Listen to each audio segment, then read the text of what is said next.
Many scientists look at the SETI program and they say, see, we've scanned the heavens and we see no evidence of any intelligent life in outer space. Well, I don't think so. I don't think that perhaps in the next century we'll find any usable signal from outer space. First of all, we've only scanned perhaps 100 light years from the planet Earth in some detail. Our galaxy is 100,000 light years across, and galaxies are tens of millions of light years distant. So we've only scanned a small neighborhood of our galaxy. Second of all, we've only looked at frequencies near the frequency of hydrogen.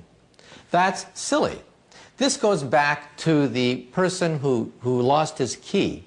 A person who drops his key will often look next to a lamppost. But if you say to the man, why are you looking next to a lamppost? You dropped your key over there. The person will say, well, that's where the light is. There's no light over there. Therefore, I will look over here. We look at hydrogen frequencies because they are convenient. However, scientists don't think that these aliens will communicate at hydrogen frequencies. Perhaps they use laser technology. We've only barely begun to scan other frequencies. Therefore, we have to look at the broadband. Also, when you communicate across vast distances, we sometimes take a signal and chop it up.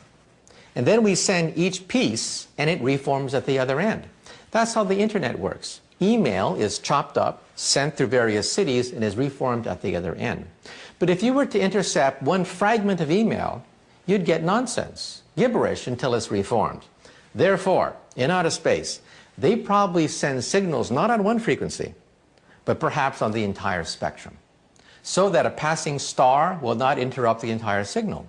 Then at the other end, they reassemble the signal. If you were to listen in on their signal, you would hear gibberish, nonsense. In other words, we could be in the middle of an intergalactic conversation and we wouldn't even know. Our technology is so primitive, we look on simply one frequency. Any advanced civilization will send messages across all frequencies in order to compensate for passing stars, passing stellar explosion, and static and interference. That's real science. However, scientists sometimes judge alien technology on the basis of what we can do, not on the basis of what a Type 3 civilization, millions of years more advanced than ours, can do. There is the famous Fermi paradox. That is, if there are extraterrestrial beings out there, then where are they? Well, take a look at this. Let's say we have an anthill in the middle of a forest. And right next to the anthill, they're building a 10-lane superhighway. And the question is, would the ants be able to communicate or understand what a 10-lane superhighway is? Would the ants be able to understand the technology, the intentions of beings building a 10-lane superhighway right next to the ants? Let's say, however, you go down to the ants and you say to the ants, I bring you trinkets, I bring you beads, I bring you knowledge, I bring you nuclear energy, I bring you DNA technology, I bring you utopia, take me to your leader. Is that what you say when you bump into ants? No. Most people simply step on a few of them. Now, if we are really a Type 0 civilization, and beings of a Type 3 civilization can soar across hyperspace, they are perhaps millions of years more advanced than us. The distance between us and ants would be the same comparable distance between Type 3 and a Type 0 civilization. In other words, we are so arrogant, we're so conceited that we say they must visit us. We're so important that they're going to interrupt all their business just to come to us and give us a little bit of super technology. I don't think so. Again, ants looking at a 10-lane superhighway, they would first of all not even know what a highway is. They would not be able to detect the presence of the highway, understand their communications, and even if they did, would the ants say, why don't they visit us? Why don't they come and bring us this fantastic technology of ours? I don't think so.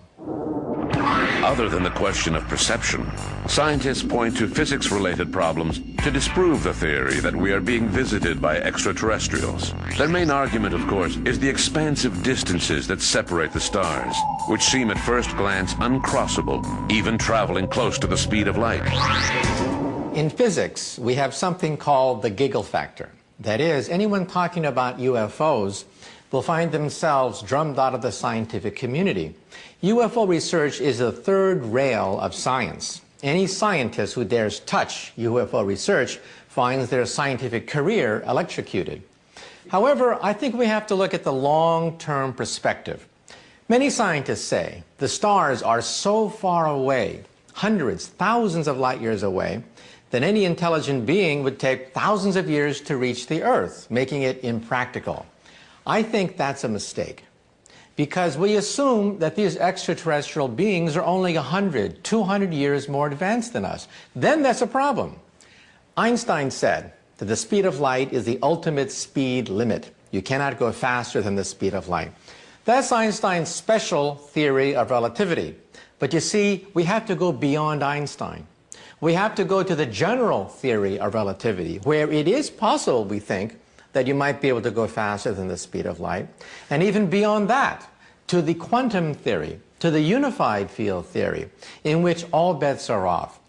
So I think that the fundamental mistake that many scientists make is that they assume that extraterrestrial beings are only 100, 200 years beyond our civilization, not thousands, millions of years beyond ours. What if extraterrestrials do not come from another planet, but rather from another dimension that we are unaware of? A sort of parallel universe out of our grasp. 5 years ago, such a concept would have been considered ludicrous. However, with the discovery of quantum physics, our vision of the universe is changing. When I was a child, I used to go to the Japanese tea garden in San Francisco, and I used to look at the fish, the carp, swimming in a shallow pond. I used to go down and look at the fish and wonder what would it be like to live in 2 dimensions. These fish could only move forward, backward, left, and right. And I imagined what a strange universe it must be. The concept of up into the 3rd dimension was alien to them. I could put my nose right next to the fish, and they would never know that there was something called hyperspace. Today, many physicists believe that we are the fish. We move forward, backward, left, right, up, down. And we say that's all there is. What you see is what there is. However, we now believe that there is a theory of everything that will allow us to, quote, read the mind of God, as Albert Einstein would fondly say. We think that there is a higher theory called M theory that exists in 11 dimensions where we have strings and membranes that pulsate. And we now believe that our universe is nothing but a tiny bubble, a bubble floating in a much larger hyperspace. In other words, cosmologists don't really believe in a universe anymore. We believe in a multiverse, a megaverse of bubbles that are constantly springing into existence, expanding like in a Big Bang. So in other words, our universe may coexist in an ocean of other universes. Now, 5, 10 years ago, this notion was considered bizarre, science fiction. Not anymore. In the last 5 years, the data is almost conclusive. We have something called inflation. The fact that the universe expanded in many stages, one an extremely rapid stage of expansion. The only way to explain this rapid expansion is to assume that our universe is a bubble, coexisting with other bubbles in a multiverse, in a megaverse of universes.